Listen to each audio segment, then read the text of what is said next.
Warning: despite this video talks about sodium production, it is purely theoretical and does not contain any actual experiments.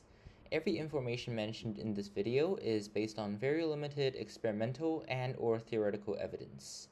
I had not yet performed the reactions mentioned in this video, therefore I cannot promise that anything displayed in this video is completely correct.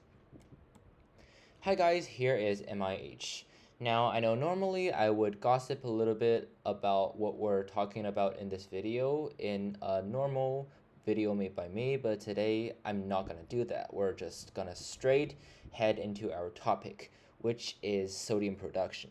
So in this video, I'll provide you guys with a simple overview and a comparison of various different processes based on their cost, safety, difficulty to replicate, etc. And finally conclude on one best method of making sodium in amateur chemistry. So let's start.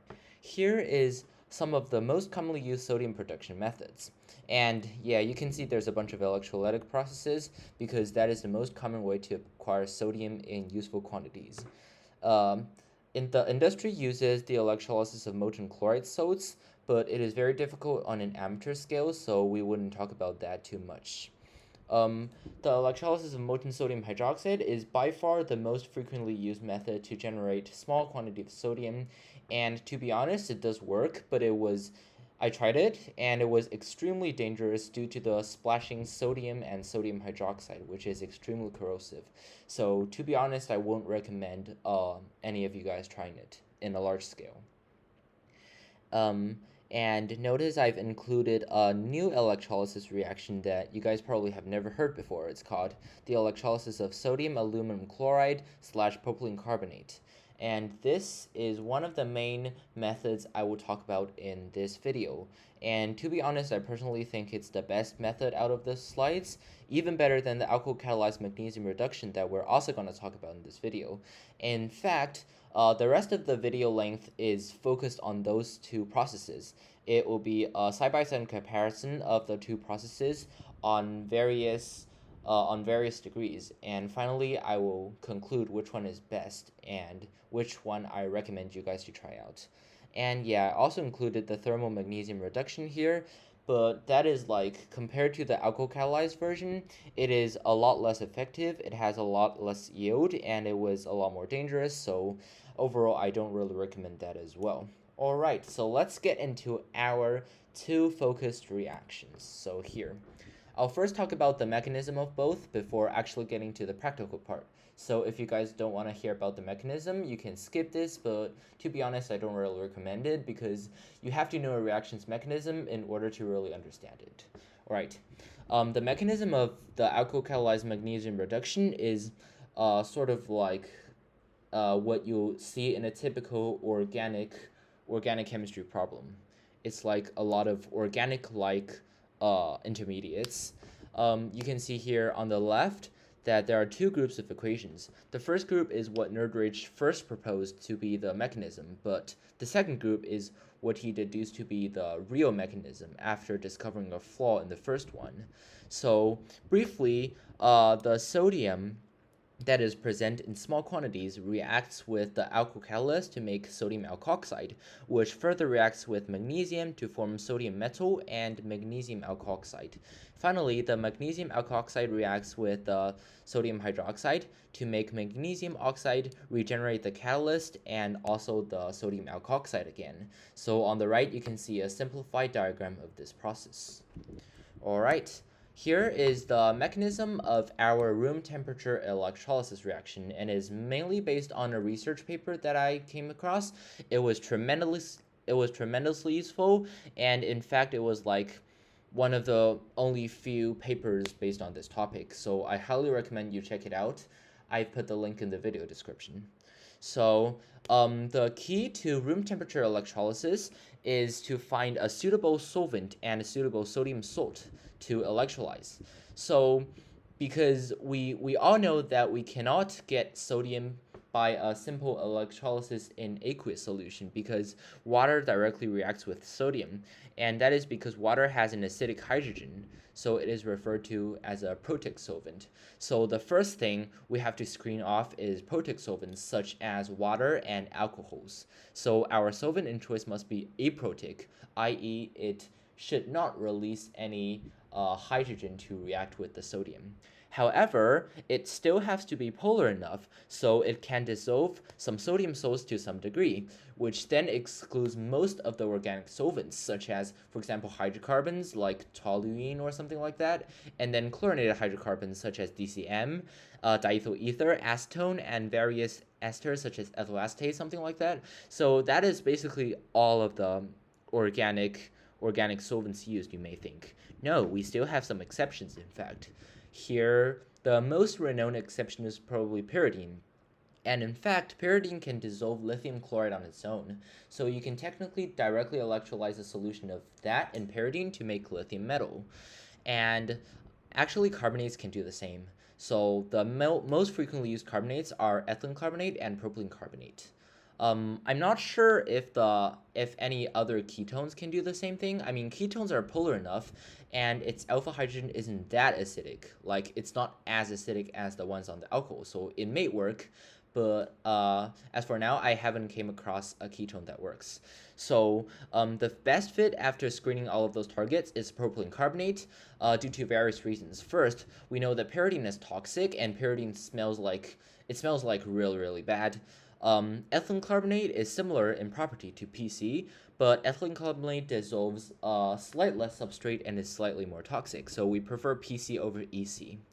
Now we still have to find a suitable sodium salt that would dissolve in PC, which is pretty much like decently difficult because usually sodium salts are very ionic and therefore they only dissolve in ionic solvents. For example, all of the halides don't dissolve in propylene carbonates, all the carbonates doesn't, all of the sulfates doesn't. Yeah, so we have to choose some more exotic versions.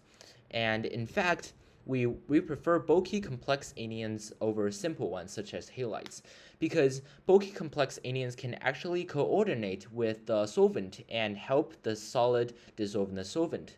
So here I've listed the possible targets of the anions, including perchlorates, tetrafluoroborates, hexafluorophosphates, and tetrachloroaluminates. And finally, we have settled on sodium tetrachloroaluminate because by experiment, its dissolution was by far the best in propylene carbonate. The other ones only dissolve to a slight degree.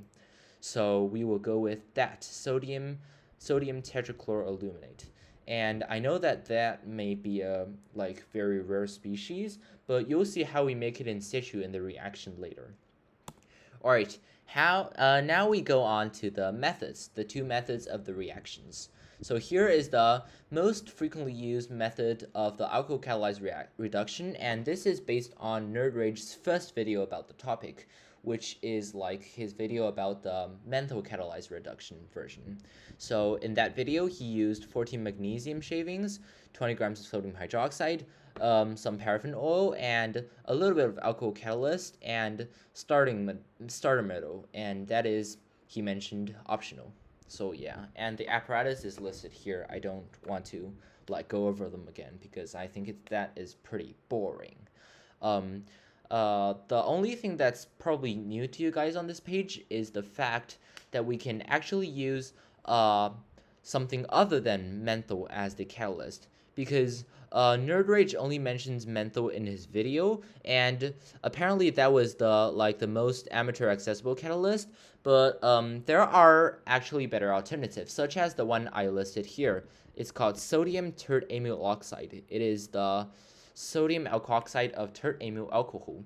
And this may seem sort of exotic, but in fact this can be bought here in China, and that is exactly why we amateur chemists in China prefer this catalyst over menthol because we experienced that menthol sort of gives unreliable results. It doesn't give consistent yields all the time.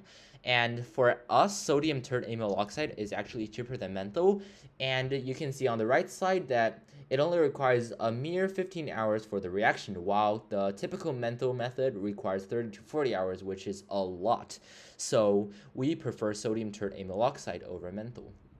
Yeah, that is like the only thing I'd like you guys to be aware of on this page. All right, next page. Here is the typical method of our room temperature electrolysis method. You can see that in the terms of our reagents, it's like about the same amount, like 45 reagents. Here we have the first one is actually the most exotic one. It's 20 to 30 grams of anhydrous aluminum trichloride. And I know that may sound like pretty weird, but I'll explain it in a moment.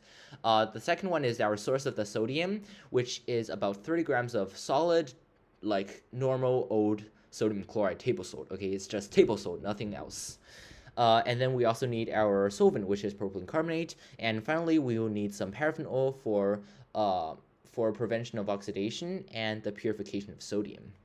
As for the apparatus, it's basically like a normal electrolysis cell, basically like a beaker and then two electrodes. The anode, there's actually two choices for the anode. You can use a graphite rod, or you can technically cheat and use an aluminum sheet. I will explain the reaction later. For the cathode, you just need a plain steel/nickel wire. That's all. Like you also need power supply and a bunch of connection wires. And if you have a magnetic stir, that's amazing. You can sure use it, but you can go without it. And that is actually a huge advantage compared to the alkalized reduction. And because you have to use a magnetic stir in the process. So yeah, I'll talk about that later. Whatever. Here is the actual method. This is from a guy called Aqueous Ammonia on Bilibili. And Bilibili is like our domestic video website. Is similar to YouTube. It's like Chinese YouTube. You can understand it like that. So he first added 100 mils of PC to a beaker and then dumped in about 30 grams of sodium chloride. And he added something like 20 grams of anhydrous aluminum trichloride in extremely small portions. And then he poured in 10 mils of paraffin oil to prevent water from getting in the system, because we know that anhydrous aluminum trichloride is terribly sensitive to moisture, and it will quickly become bad if we leave it in the air for too long. So we use paraffin oil to separate it from the water vapor in the air. And then we just electrolyzed it with a graphite rod anode and a steel wire cathode at 15 volts, something like that. And we stir it occasionally or with a magnetic stir. And every 10 hours, we harvest the sodium produced on the cathode. It's like 2 to 3 grams. All right. I mean, to be honest, it doesn't seem that bad, like compared to the alkyl-catalyzed reduction, because both procedures require a ton of time. And so yeah, you can't really say which one is better at this point. So that is why I included a bunch of comparison pages for you to reference on. First things first, we have to consider the cost and availability of the two methods, because that is the most fundamental part of why we're choosing the methods, why we're choosing one over the other. So for the NurdRage method, we will need magnesium shavings and sodium hydroxide as two crucial ingredients. And sodium hydroxide is like cheap and common, but magnesium shavings is sort of like somewhat difficult to get in certain regions, including China. And I've heard that in America you guys can get magnesium shavings pretty easily, but here in China it's sort of like moderately difficult, and it was like decently expensive. It wasn't that cheap as sodium hydroxide. Paraffin oil is cheap. Alkyl catalyst, well, depends. If you guys want to try menthol, then it's like pretty cheap. But I recommend you to do recrystallization before actually using it, since it may not be actually always pure. But for sodium tert amyl oxide, if you can actually buy the reagent, then it's pretty much pure. You can directly use it. Pyrex flask, stopper and tubing. The beaker is like very common apparatus in the lab, although NurdRage mentions that you may destroy a Pyrex flask if you do the reaction too many times. So yeah, be prepared to sacrifice a Pyrex flask for this reaction. Yeah, just kidding. It's not that harmful to a flask. Don't worry. But the other crucial ingredient is like the magnetic stir. You just have to use it, or else you have to use a mechanical stir. This reaction requires very, very frequent stirring, as you guys may know, and due to that, it is in fact very energy consuming because you also have to heat the whole system to like 200 degrees Celsius and stirring it at the same time, which is, yeah, consumes a lot of electricity.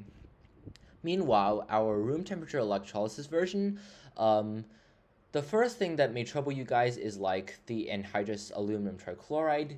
It sounds like an exotic reagent, and it indeed is. And it is very difficult to get. Yeah, I don't think like it is sold anywhere. It's like only professional chemical companies sold it, but that is like at ridiculous prices.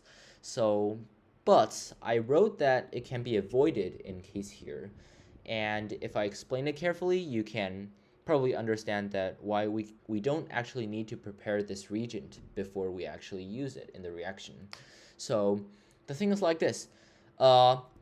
If we go back to our mechanism page, we can see that the actual active species in the reaction is the tetrachloroaluminate ion, and we actually form that by the reaction with the reaction of sodium chloride with the aluminum trichloride. So so basically it forms a complex ion called tetrachloroaluminate, and that improves the solubility of the sodium. Now, I'm mentioning solubility again because as you can see that sodium chloride counts as a halide, and halides are very insoluble in PC. By adding aluminum trichloride, we sort of improves its solubility. You can understand it like that. We improves its solubility in the solvent.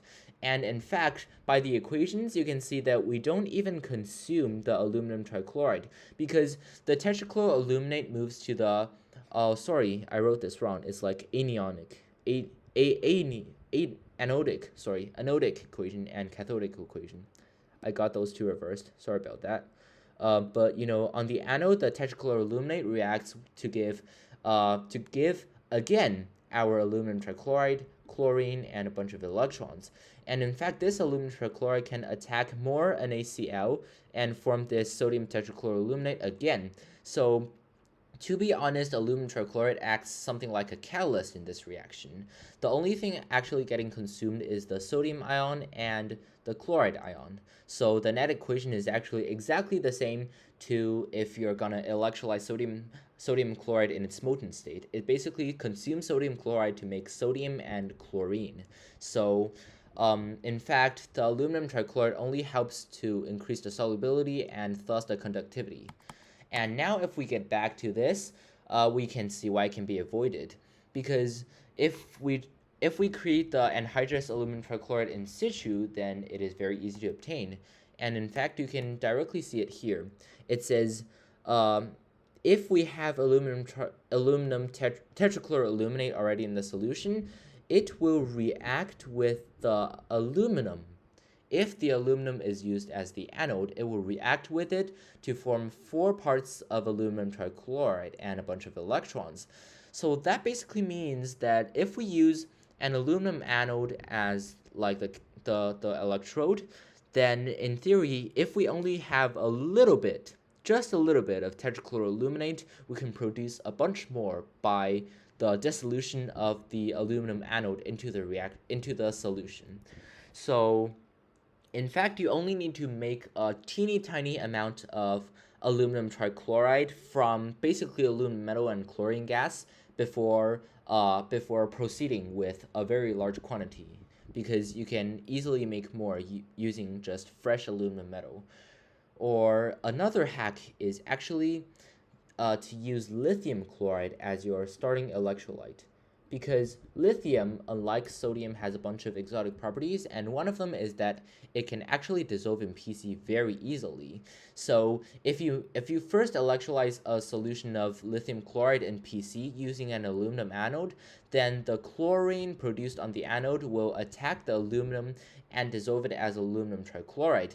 So at this point, there's a bunch of aluminum trichloride in the system. Then if you add a bunch more sodium chloride, then it will dissolve and proceed as normal. So that is like a trick for you guys that don't want to handle aluminum chloride in its pure state.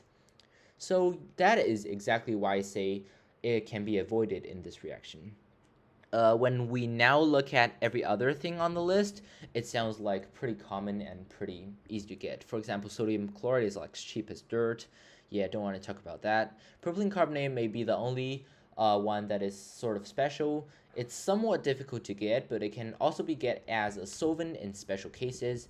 In fact, it can also be made in lab using propylene glycol and urea. Basically, crank them, like basically load them into a flask, crank them to like 200 C, and then distill out the propylene carbonate using a vacuum, and then you can get it. Pretty easy, huh? The other stuff, paraffin bowl cheap, beaker cheap. The anode graphite or aluminum is all pretty cheap. Steel wire is cheap. Power supply is sort of expensive. You get a professional one, but you only have to get it once, and it works for all electrochemical stuff. Or instead, if you don't want to buy it, you can hack like a phone charger or something. You can cut off the wires, and then you can connect the wires to the anode and the cathode. So yeah, that's what I mean by the cheaper alternatives. Connection wires, cheap, and energy.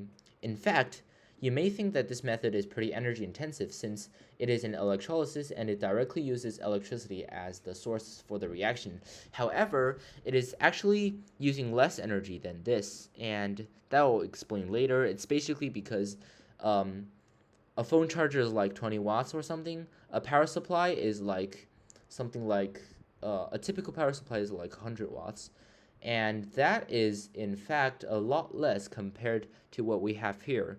A magnetic stir, when you crank on the heating and stirring to a maximum, is like about 300 watts of power.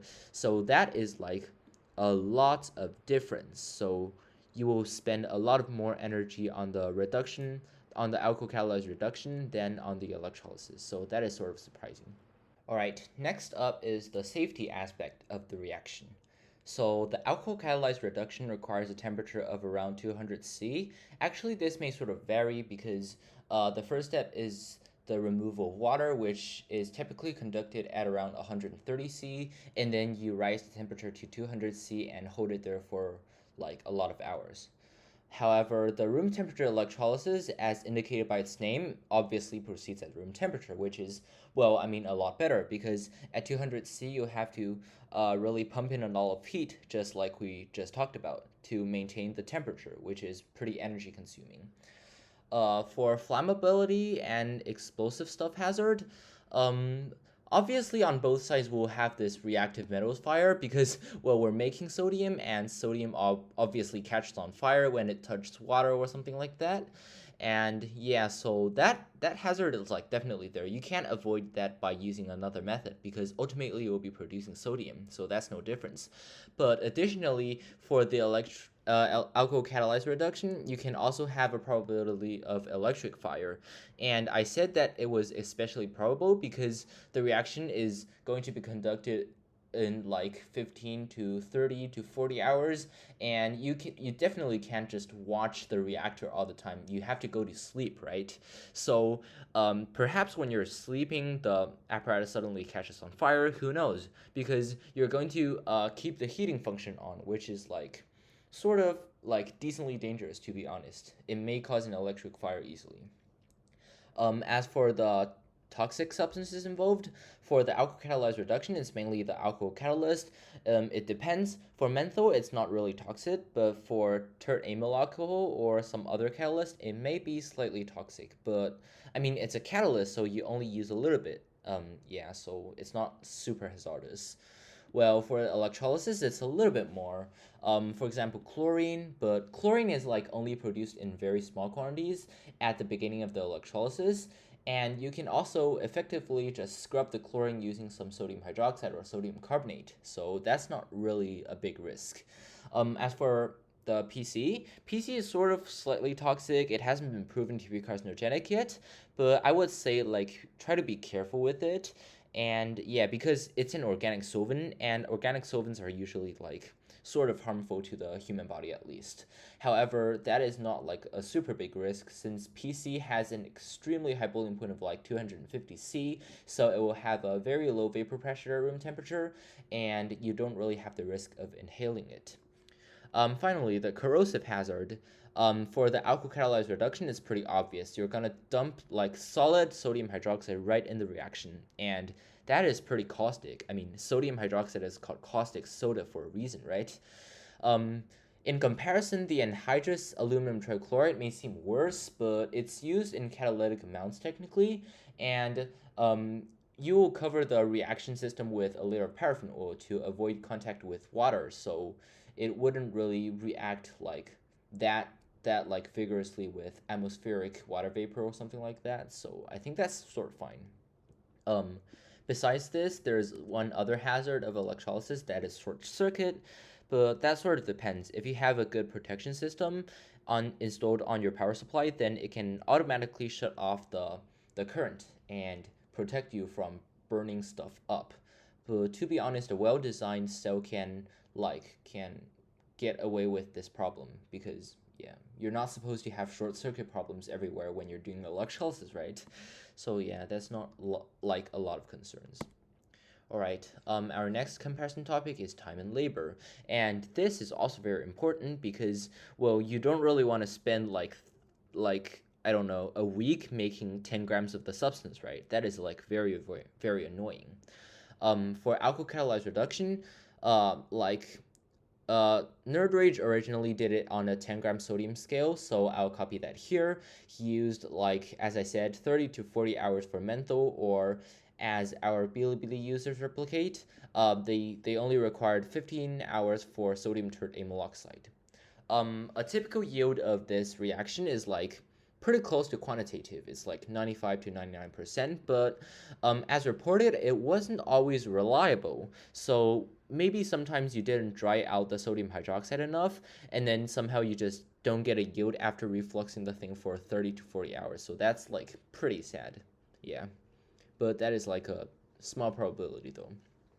As for labor, the apparatus is simple. It's not like complex as a distillation or something, but it is still sort of like complicated. I mean, you need a conical flask, you need tubings, you need a beaker, something like that.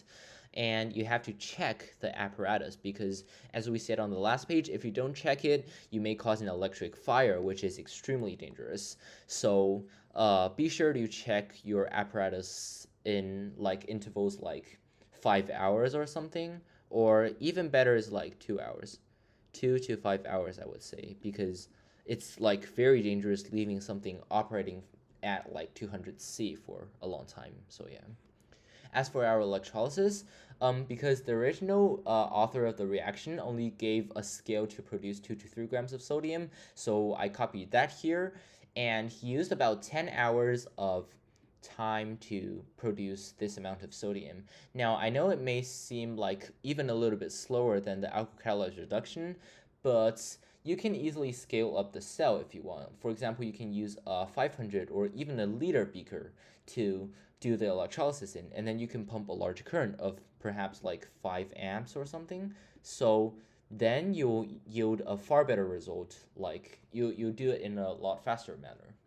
As for the yield, I said this was hypothesized because like the author didn't determine the yield directly, and we know that the yield of electrolysis is not that easy to determine. So I've also put this current efficiency here. It's like around 50%.